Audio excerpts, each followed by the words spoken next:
गुप्त नवरात्रि में खरीदें ये 5 चीजें और 9 दिन जलाएं ये 9 तरह के दीपक। आषाढ़ गुप्त नवरात्रि में माँ दुर्गा की 10 महाविद्याओं की आराधना की जाती है। इसमें साधक कई सिद्धियां भी प्राप्त करते हैं। साल भर में 4 नवरात्रि का पर्व मनाया जाता है। हर साल आषाढ़ मास की शुक्ल पक्ष की प्रतिपदा तिथि से गुप्त नवरात्रि की शुरुआत होती है। इस साल आषाढ़ गुप्त नवरात्रि की शुरुआत 6 जुलाई से हो चुकी है। वहीं नवरात्रि का समापन 15 जुलाई को होगा। शास्त्रों में नवरात्रि के पर्व का विशेष महत्व बताया गया है। गुप्त नवरात्रि के खत्म होने से पहले घर में कुछ शुभ चीजें लाने से माँ दुर्गा के साथ माँ लक्ष्मी की कृपा मिलती है और देवियों का घर में वास होता है। आइए जानते हैं इन चीजों के बारे में।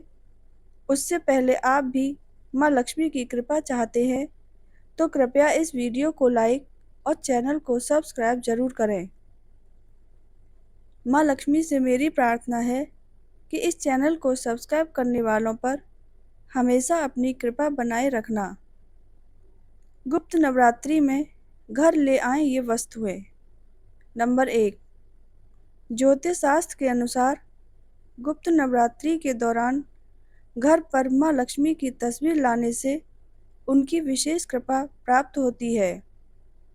आषाढ़ गुप्त नवरात्रि में यह उपाय घर, परिवार और व्यापार के लिए बहुत ही शुभ माना जाता है। लेकिन माँ लक्ष्मी की वही तस्वीर घर लाएं जिसमें माँ कमल के फूल पर विराजमान हो और हाथ में सोने की मोहरें हों, तो बहुत शुभ होता है। नंबर 2, नवरात्रि में सुहागिन महिलाओं को श्रृंगार के सामान जरूर खरीदने चाहिए और श्रृंगार करना चाहिए। मान्यता है कि गुप्त नवरात्रि में श्रृंगार करने से स्त्री को सदा सौभाग्यवती रहने का आशीर्वाद प्राप्त होता है। महिलाएं माँ लक्ष्मी को भी श्रृंगार का सामान अर्पित करें, इससे माँ बहुत प्रसन्न होंगी। नंबर 3, आषाढ़ माह की गुप्त नवरात्रि के दौरान घर में मोर पंख लाकर उसे मंदिर में स्थापित करने से कई प्रकार के फायदे होते हैं। मोर पंख को भगवान का अंश माना जाता है।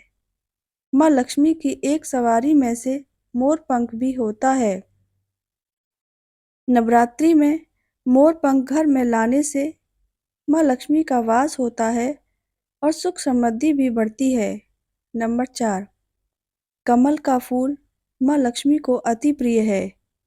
गुप्त नवरात्रि में कमल का फूल घर लाएं और माँ लक्ष्मी को पूजा के दौरान अर्पित करें। अगर आप किसी कारणवश कमल का फूल नहीं ला सकते हैं तो कमल फूल की तस्वीर भी ला सकते हैं। नंबर 5, बहुत से लोग अपने घर में चांदी का सिक्का रखते हैं। अगर गुप्त नवरात्रि में चांदी का सिक्का घर लाएं तो काफ़ी शुभ होता है। ऐसा सिक्का लाना चाहिए जिसमें माँ लक्ष्मी की तस्वीर अंकित हो। इस उपाय को करने से घर पर बरकत बनी रहती है। गुप्त नवरात्रि के 9 दिन जलाएं ये 9 तरह के दीपक, खुल जाएंगे तरक्की के रास्ते। गुप्त नवरात्रि में 9 देवियों की पूजा की जाती है, जिनमें से प्रत्येक का अपना अलग महत्व और स्वरूप होता है। इन 9 देवियों की पूजा के लिए आप 9 अलग-अलग प्रकार के दीपक जला सकते हैं, जिनमें से प्रत्येक देवी का प्रतिनिधित्व करता है। नंबर 1, गुप्त नवरात्रि के पहले दिन शुद्ध गाय के घी का दीपक जलाना चाहिए। गुप्त नवरात्रि के पहले दिन घी का दीपक जलाने से दुर्गा माता का आशीर्वाद मिलता है और घर में सकारात्मक ऊर्जा का संचार होता है। घी को माँ लक्ष्मी का प्रतीक माना गया है। गुप्त नवरात्रि के पहले दिन घी का दीपक जलाने से माँ लक्ष्मी की कृपा प्राप्त होती है, जिससे धन दौलत में वृद्धि होती है और स्वास्थ्य के लिए भी बहुत लाभदायक होता है। गुप्त नवरात्रि के पहले दिन घी का दिया जलाने से लंबी आयु और निरोगी काया का आशीर्वाद मिलता है। वहीं इस नवरात्रि के पहले दिन माता कालकी की पूजा करने के लिए भी घी का दीपक जला सकते हैं। नंबर 2, नवरात्रि के दूसरे दिन सरसों तेल का दीपक जलाना चाहिए। गुप्त नवरात्रि के दूसरे दिन माँ तारा महाविद्या की पूजा का विधान है। इनकी पूजा में सरसों के तेल का दीपक जलाने से लाभ मिलता है और मन चाहे फल की भी प्राप्ति होती है। नंबर 3, गुप्त नवरात्रि के तीसरे दिन घी का दीपक जलाएं। नवरात्रि का तीसरा दिन महाविद्या माता त्रिपुरा सुंदरी की पूजा अर्चना के लिए समर्पित होता है, इसलिए इनकी पूजा में घी का दीपक जलाना चाहिए। नंबर 4, गुप्त नवरात्रि के चौथे दिन जलाएं आटे का दीपक। गुप्त नवरात्रि के चौथे दिन माता भुवनेश्वरी की पूजा करने के लिए उनके सामने गेहूं के आटे का दीपक जलाने से आरोग्य, समृद्धि और ज्ञान प्राप्त होता है। इसके साथ ही शुभ परिणामों की प्राप्ति होती है। नंबर 5, गुप्त नवरात्रि के 5वें दिन माता छिन्नमस्ता की पूजा में घी का दीपक जलाना सबसे उत्तम माना जाता है। घी को शुद्ध, पवित्र और देवी देवताओं का प्रिय भोग भी माना जाता है। घी के दीपक का प्रकाश माता छिन्नमस्ता की तेजस्विता का प्रतीक है। घी का दीपक जलाने से माता छिन्नमस्ता प्रसन्न होती हैं और अपनी कृपा बनाए रखती हैं। नंबर 6, गुप्त नवरात्रि के छठे दिन त्रिपुर भैरवी माता की पूजा की जाती है। साथ ही उनके सामने सरसों तेल का दीपक जलाएं। ऐसा करने से लाभ हो सकता है। नंबर 7, तंत्र शास्त्र में धूमावती माता को महाविद्याओं में से एक माना जाता है। इनकी पूजा करने से मोक्ष और भौतिक संपदा मिलती है।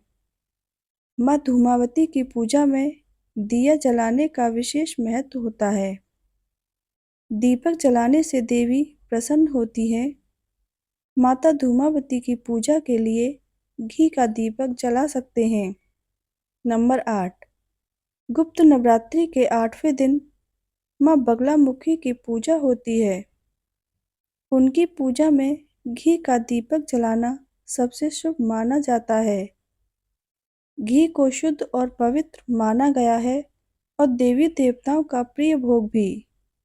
माँ बगलामुखी को ज्ञान, वाणी और विजय की देवी माना गया है। उनकी पूजा में घी का दीपक जलाने से माँ प्रसन्न होती हैं और अपनी कृपा बरसाती हैं।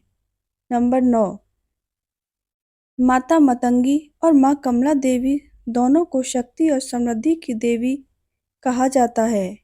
इनकी पूजा के लिए गुप्त नवरात्रि के 9वें दिन सरसों तेल का दीपक जलाना चाहिए। यह सभी जानकारी जन रुचि को ध्यान में रखकर दी जा रही है। ज्योतिष और धर्म के उपाय और सलाहों को अपनी आस्था और विश्वास पर आजमाएं। वीडियो का उद्देश्य मात्र आपको बेहतर सलाह देना है। इस संदर्भ में हम किसी प्रकार का कोई दावा नहीं करते हैं। अगर आपको हमारी वीडियो अच्छी लगी तो कमेंट्स बॉक्स में जय माँ लक्ष्मी जरूर लिखें। माता लक्ष्मी आप पर हमेशा अपनी कृपा बनाए रखें। वीडियो के अंत तक बने रहने के लिए धन्यवाद।